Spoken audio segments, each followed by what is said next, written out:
Daniel, new managers seem to have, or at least in my experience, have a lot of trouble setting the right boundaries with their sales team. Some get too friendly, others come across as dictators. So it's something that managers have trouble with early days. Um, in your mind, what's the right dynamic that somebody should set with their team? And let's say if you set the wrong dynamic, how do you go about correcting that? Yeah. So the guiding principle, I think, needs to be that you put as a leader the goals of your reports ahead of your own.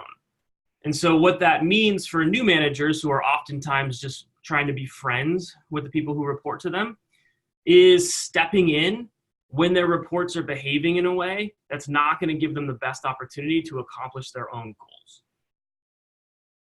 If that manager isn't stepping in, then that's actually a selfish behavior on their part. They're saying, hey, I'm going to protect my own feelings and I'm going to stay in my comfort zone because I'm afraid of what might happen if I challenge this person who I want to like me as a person, as an individual. I actually will tell new managers, hey, if somebody on your team isn't upset with you or annoyed with you today, then you're probably not challenging your reps frequently enough. Because in the moment, they will be upset with you. It doesn't feel good to hear feedback that isn't positive. In the long run, it might be 2 hours from now, it might be 2 days, it might be 2 weeks. They'll always appreciate that you pointed that out to them so that they could continue to be the best version of themselves and improve their skill set. I like that. Wendy, you've dealt with helping so many managers through the course of your career become great managers. Let's play off what Daniel said. If somebody comes to you and is having a tough time having those real honest conversations with their team, challenging them, showing radical candor, what do you do in that state? Like, how do you get a person to become comfortable with that?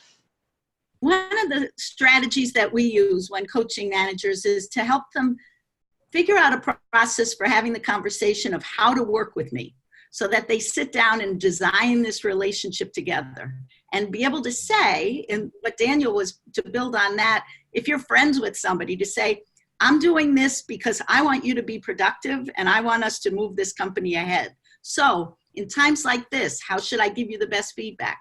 Sometimes I was just coaching someone recently who was giving people feedback at the wrong time and was ruining the rest of their day. Find a way to give it at the right time.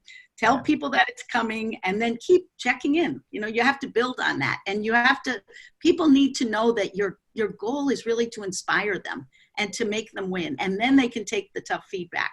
Because as everybody pointed out, everyone wants to grow and learn. And they will hear it, even if it stings initially. But there is a way to do it and to talk about it in advance. Yeah, I like that. I think people that know how to give critical feedback in a way where you leave the room excited, that's such a rare skill set. And it's so exciting when you meet a leader like that, because you'll get the honest feedback, but you'll still walk out with a bit of a spring in your step.